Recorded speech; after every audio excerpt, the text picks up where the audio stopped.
How you guys doing today? It's Anthony Gangi, host of Tier Talk, and guess what? Going to Las Vegas. Going to check out that Correction USA conference from the 5th to the 7th. On the 7th, I'm going to bring a panel of experts, and we're going to have a little bit of a 3-hour dialogue with us and the front line. I'm bringing some good experts, and we're going to be talking about the evolution of corrections, where we need to be in 2018 from a frontline perspective. And I got with me on that panel Russ Hamilton, a retired sergeant from the California Department of Corrections, Keith Helwig, author of No Place Like Home, and retired captain for the Wisconsin Department of Corrections. I also have Gary York, a Florida prison inspector, also an author of Corruption Behind Bars and Inside the Inner Circle, and Kim Boss. Together, we're executive board members of the New Jersey chapter of the American Correctional Association, and she is a prison psychologist. So we have a lot to discuss. When I get back, I kind of want to talk about what we're going to be discussing, just some general topics, and then hopefully we'll see you in Las Vegas. So stand by for my sponsors. When I come back, I'm going to give you a brief summary of what we're going to try to cover. So stand by. I wanted to attend a university that had an intelligence program. I wanted to look at problems different. I wanted to increase my critical thinking abilities. AMU offered those avenues to expand. Obtaining your degree as an adult, you're actually paying yourself and investing in yourself. You can't put a dollar on it, it's priceless. It's something that can never be taken away from you. American Military University. Learn from the leader.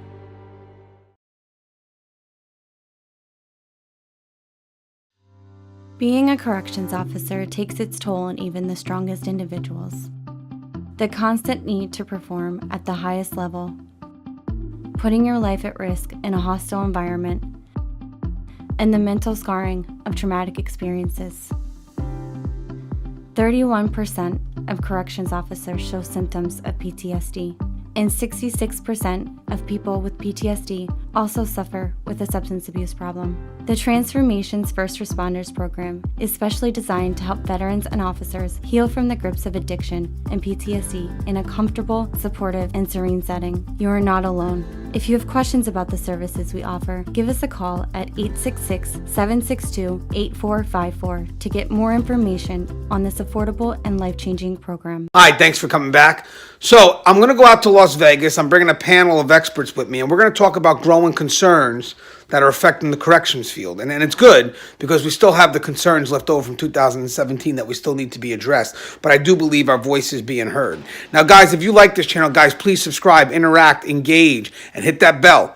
Hit that bell, it will notify you each time I post up a video. So once we get out there, we're going to also see what the conference is having. We don't know all the stuff that the conference is doing, and we're going to kind of pick up on some of the dialogue. But some of the things that we want to address, some of the things that we want to cover, one thing is understaffing.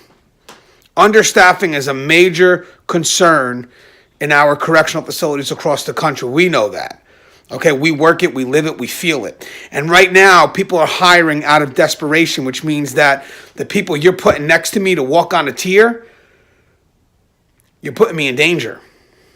You know, we're going to talk about what needs to be done. You got to get the right employee next to me.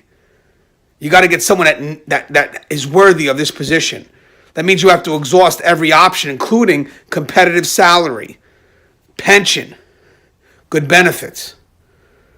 You know, and with understaffing, there's a host of concerns that are related to understaffing. Exhausted staff that's just tired, working more than they should, getting mandated 4 or 5 times a week for 16-hour shifts. Just outright exhausted, only filling the post because management's looking for quantity, not quality.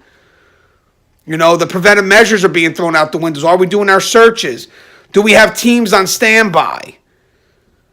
You know, the preventative measures are just not there. There's a host of concerns. You know, again, going back to the incentives, what are we doing to get new people? But also, what are we doing to keep the experienced individuals? You know, and we have discussed that. We have to discuss this because there are concerns that if you look back at the beginning of 2007, the riot in Delaware, those concerns were brought to the table about understaffing. And then you saw it again in North Carolina. North Carolina was hit hard. So we have to address understaffing. It's a national concern, and we're going to have a little talk about that. We're going to talk about what does it really mean to be in an understaffed facility? How does it make the officer feel? the staff member feel when you're working in an understaffed facility? Can you do your job knowing that if something happens, who's going to have your back? So we're going to be discussing a whole host of concerns related to understaffed. That's going to be a big part of our discussion. But I also want to talk about our mental health. That's why I'm bringing Kim Boss. She's amazing.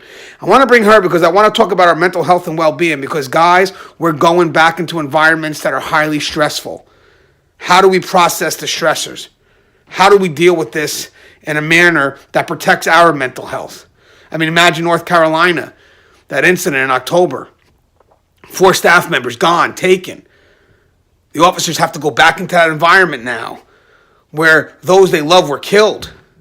How do they process that? How do they take that in? And then how do they go ahead and continue to do the job the way it's supposed to be done? How can management protect them? And I want to talk about the importance of peer-to-peer team and a chance for those officers to debrief because you got to alleviate that tension. And sometimes management, if you're not doing it for the officers, then do it for the facility, the liability. Because we have to make sure that tension is resolved. Because if it's not, you're opening up the doors to hell. I also want to talk about communication. We're not communicating with each other.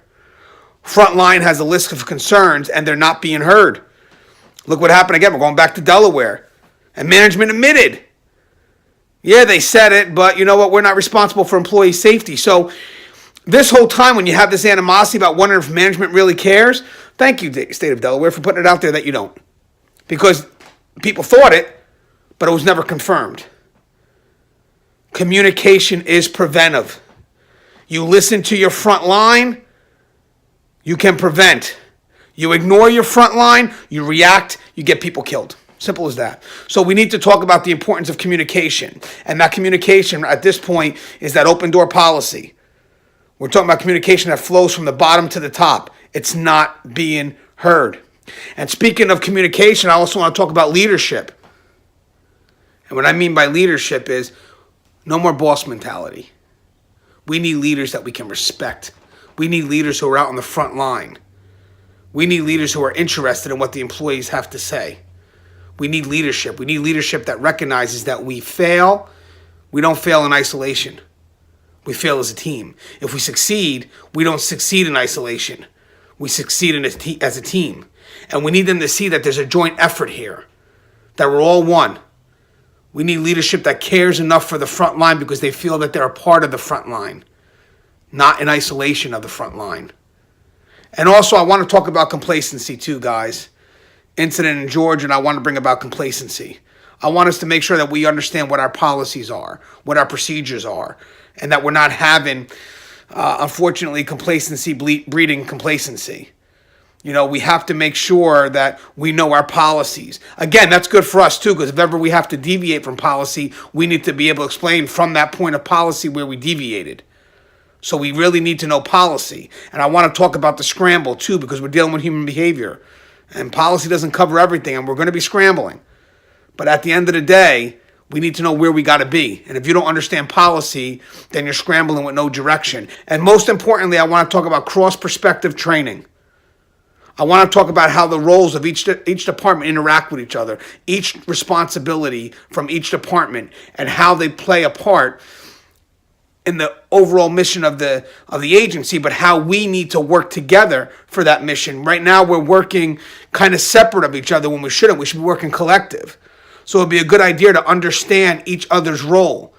Because I'll tell you something, as you start to move up and you make it on the administrative level and you have to facilitate communication with multiple departments, because remember, administrators facilitate the communication between departments. They're not really departmental experts. They deal with kind of keeping things moving. But if 2 departments can't get along, management's stuck making catch-22 decisions. Because they're not the experts, so they're going to buy into whoever sells them the best argument. But if we work together, it makes it that much more easier. And also, we don't want that divide. So it's good that we understand each other's perspective, because it's harder for us to be divided if we understand where each one of us is coming from. And remember, guys, if we're divided, we're weak.